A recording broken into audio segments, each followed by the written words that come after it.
can't quite believe we're meeting out here. We've gotten used to walking over to Silver Moon Hall whenever we go see you. Well, you're still welcome to go there whenever you want to see me. It's just, now that it's all over, I've decided to make some changes. Try and fit in with the Frost Moon Scions, like Lama suggested. The older generation are still timid around me. They don't dare get too close, and they bow their heads when I walk by. But things are much better with the children. I see more curiosity in their eyes. Hopefully, by the time the next Moon Prayer Night comes around, I can enjoy the festival with them as myself, without having to pretend that I'm only dressed up as the Moon Goddess. You'll do fine, Columbina. Paimon's sure they'll realize you're super nice once they get to know you better. You really think so? When we first met, you thought I was a little up in the clouds. Oh, we were just starting out then, come on! So Lama told you, huh? I'm only teasing. I know that I have you to thank for pulling me back down to solid ground. It feels good to finally stand firm on the earth where I was born. Oh, that's great!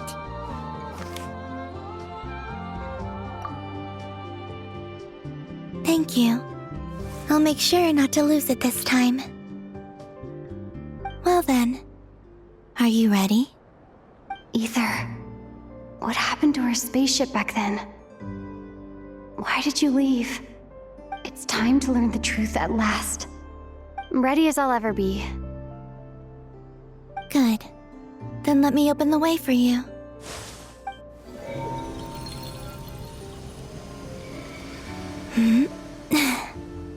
Where does this lead? To our shared destination. Huh? Do you remember me telling you about my missing prologue back when we just met? I said that my story began on the moon. But while I was inside the moon's reflection, I realized that my prologue was really hidden in the future. I just had yet to discover it at that point. The story of the time before I was born was in fact the story of my distant future. It's truly fascinating. But when I obtained the Trilunar Authority and returned to our present reality, I sensed something I hadn't expected. Your prologue. So you mean... Yes, your spaceship. All this time, it has been hidden on the Frost Moon, which lay beyond the sky. The great ruler of the firmament. The heavenly principles. Wait, them? Why would they do that? I don't know. Perhaps your ship contains something that is incompatible with Tevat. Or something that cannot be known. Oh, did I pick a bad time to say this? I know it must have been hard to work up the courage to do this. Maybe I should have waited until you were on the moon, with no chance to back out. That would have been kind of mean, you know.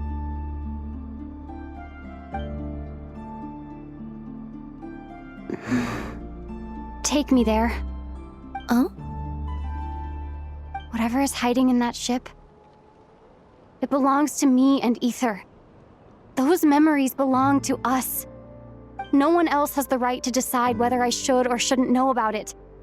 Not even the heavenly principles. Very well. Then let's go. Yeah, you two take care, alright? And don't forget to come back soon! Rest assured, Paimon. We will. Traveler, after you. Thinking about the story that we'll find hidden on the moon? Yes. And hoping that it has a happy ending. Stories like that don't exist, you know? You don't believe in happy endings? I don't believe in endings.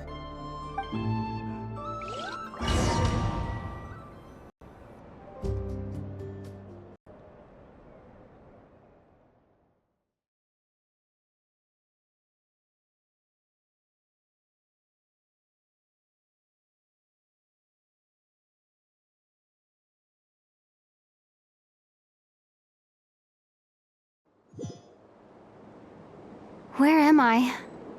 This is the pathway I built between Tevat and the Frost Moon. The moon is very far away from us, so it could be a long journey.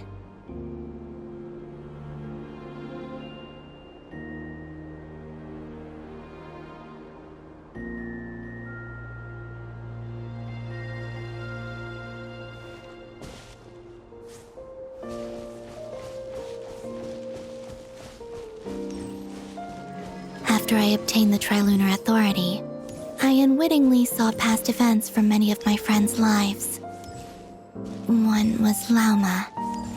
She was so young when they chose her to be the Moon Chanter. From then on, the Frost Moon Scions looked to her to bring messages from their goddess. But, for better or worse, I had left Hisi Island before she was ever born. It was not until much, much later that she met me. I think it's for the best.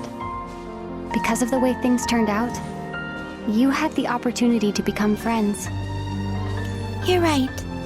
In that sense, I think we were both very lucky.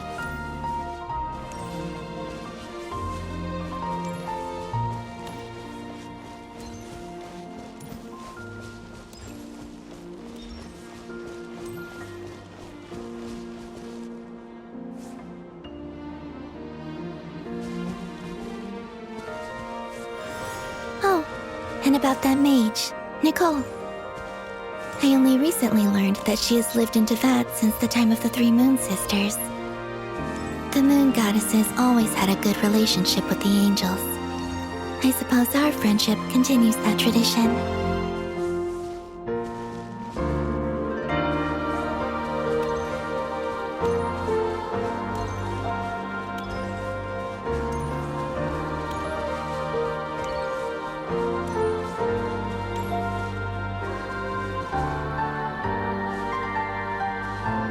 And then, there's Sandrone. I never knew that much about her, beyond the fact that she was created by someone called the Lord Artificer. She, too, suffered for a long time before joining the Fatui.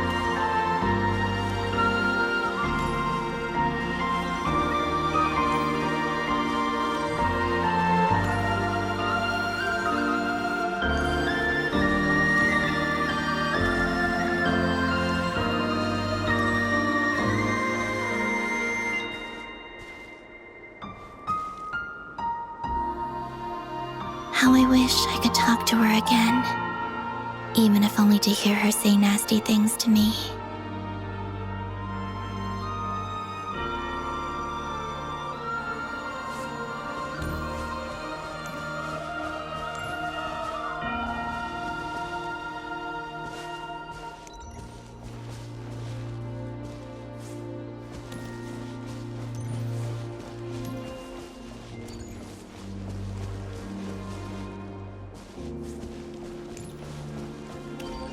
Also, I saw your sibling's story.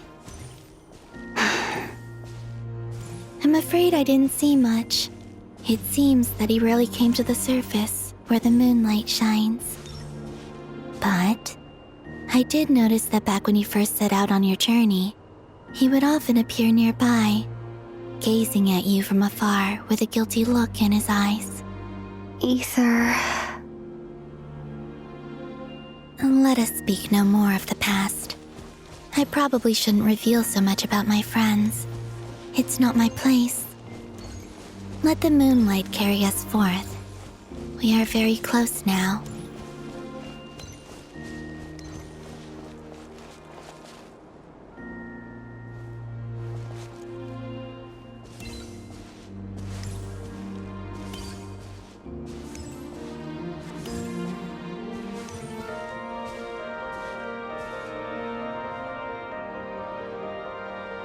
After this, I'd like to bring some Kuhenki to the moon as well. If they're willing, of course. What about your other friends? Will you bring them to visit too? Certainly. But I'll need to tidy the place up first. This home hasn't received any guests in a long, long time.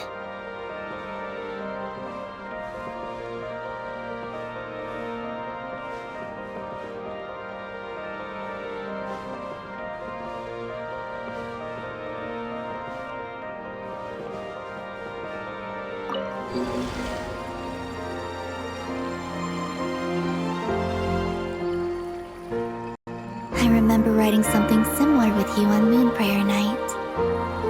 I believe it was called... Dodoko's whirligig. Yes, that was it. You asked me if I was afraid to return to the moon, and I said that I was. The idea that I had gained something precious, only to lose it so quickly. That frightened me. But I'm not afraid anymore. Besides, this time, we're traveling together.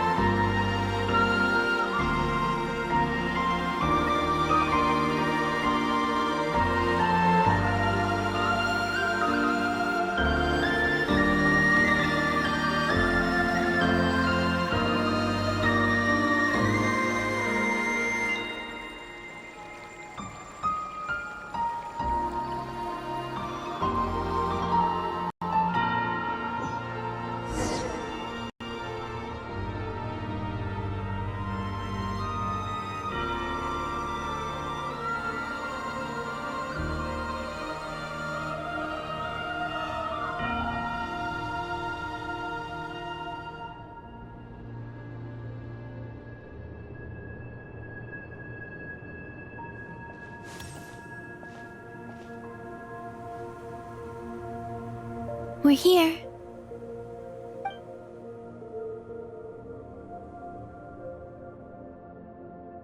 Over there.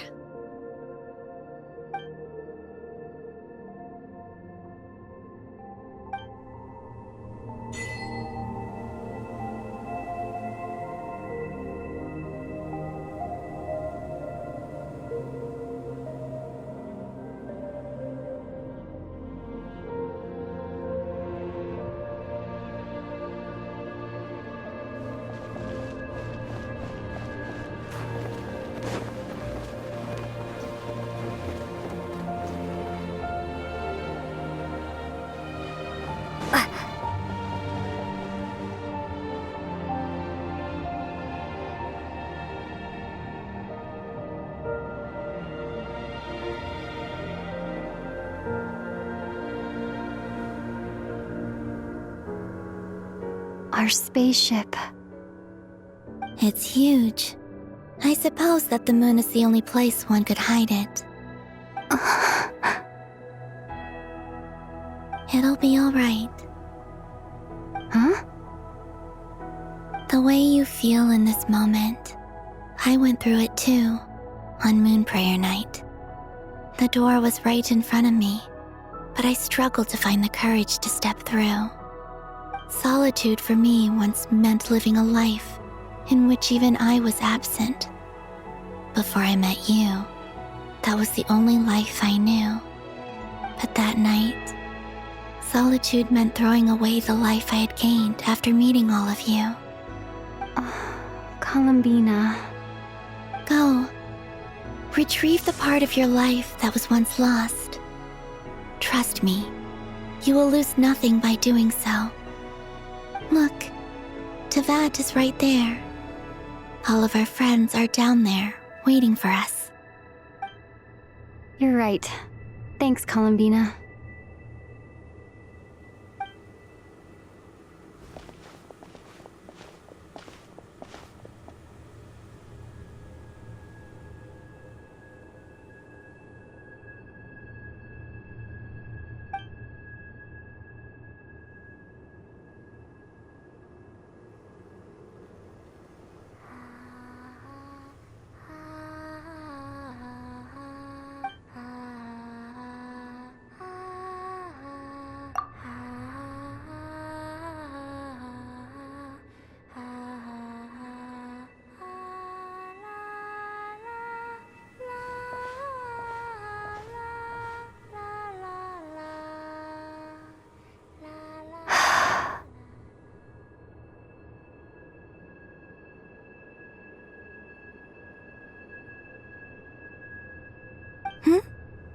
Finished?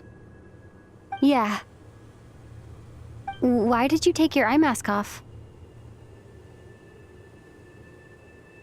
Well, since my return, I've decided to take more opportunities to see the world with my own eyes.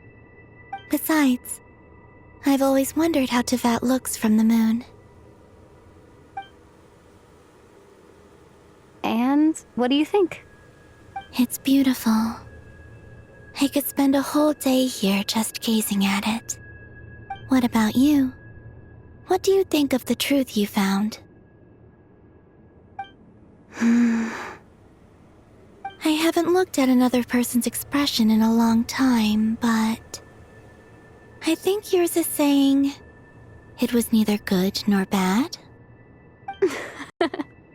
Keep this up, and it won't be long before you give Nefer a run for her money. Oh, I don't think that's going to happen. I'm much more used to sensing what's going on around me with Kuvaki. I think I'll save my eyes for seeing special moments I really want to remember. I read the spaceship's flight logs. I always assumed that this was my first time in Tevat. I thought that Ether and I must have been hibernating in space for centuries on end. But the logs show that our spaceship flew over the skies of Tevat once before. A long, long time ago. Flew over? So you didn't land? No. The ship barely came to a stop before flying on again. After that, it continued traveling through space for a long time. Some of the data is corrupted, but I suspect that it kept flying for thousands of years. It was only after that that the ship made a forced landing in Nodcry. When Ether found me, he came from outside the ship. Could this mean that he left the ship long before I did? Maybe even during our first pass over Tevat? Are you alright? Yes. I can feel that the truth is coming together, one small piece at a time. I remember Ether telling me that when he first arrived in Conria, he could not recall the past. So this might be something that even he doesn't know. Here, I made some space for you. Your mind must be racing, and this seems like the perfect place to relax and clear your head. Oh, wait, there's one more thing. What is it? Wait here a moment.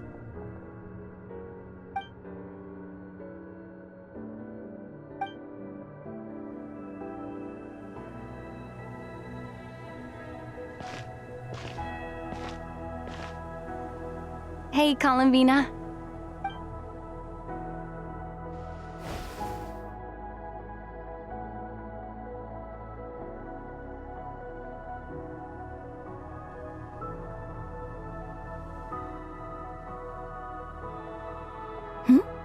Is that a new outfit? An old one, technically. It's been in a cabinet inside the ship this whole time. It's a matching pair with Ether's.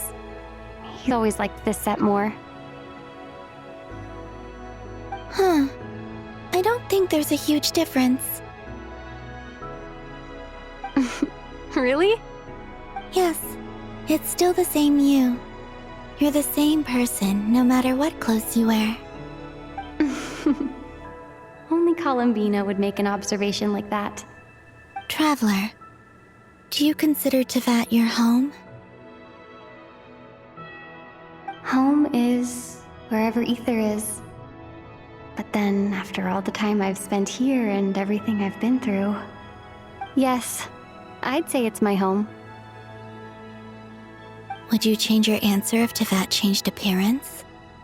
I mean, if the truth about Tevat turned out to be different than what you thought. I don't know. But I don't think so.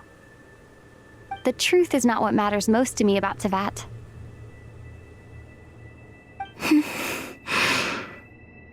When I was first born, I longed for a home. And when you get something before you're mature enough to understand the world, you just take it at face value. I thought that a home was a transaction. You give me what I want, and I'll do the same for you. But you and your friends taught me what a true home should look like. You never asked for anything, yet you gave so generously to me. That's because your friendship matters to us. It was worth it. In the past, I thought that my birth in Nodcry must have been a mistake. But after journeying to the distant past where the story began, I realized that it was I who chose Nodcry to be my future home. Now, I am glad that I made that choice. I'm sure your friends are just as glad. In fact, I intend to make the same choice today as I did back then. What do you mean? Well, I've given the Eternal Moon's marrow to Lauma, and the Iridescent Moon's marrow to Arlecchino. And now, I shall return my Kuvagi to Nodcry again, that it may continue to protect my chosen home. Wait, but what about your body? Oh, are you worried that I'll disappear again? I won't. Not this time. The Frost Moon has now entered the fall sky, and I am the Trilune Goddess. I am only returning to Nodcry the part of me that it needs. I am giving what I can, because my home is worth it. Oh, and I have something for you, too. For me? Yes. Come closer.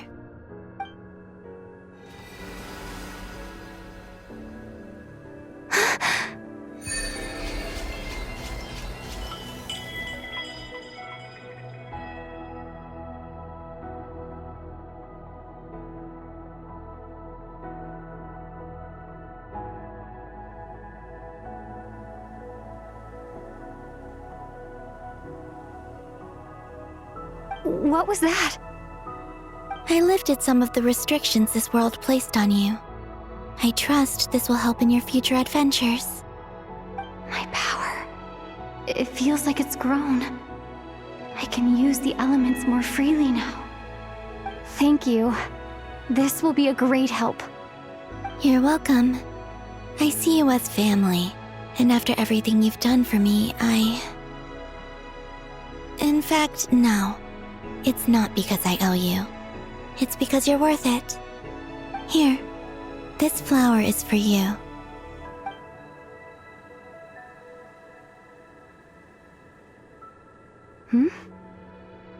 Isn't this a moon prayer blossom? Yes. Don't worry. You will never see these flowers lose their color again. I'm finally discovering the joy of giving. How I wish I'd learned this sooner. Hey, better late than never.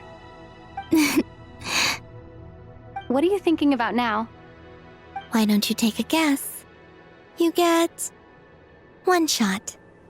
I don't think I'll get it in one guess, but I'm sure it's a happy thought. That's kind of a sneaky answer.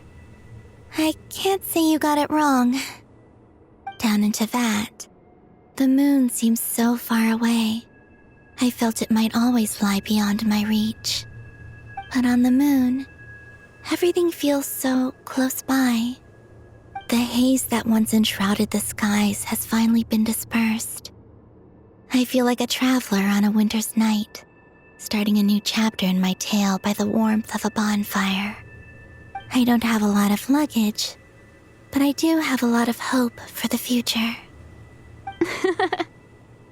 Well, what's next? Next? To start with, I want to stay here just a little longer.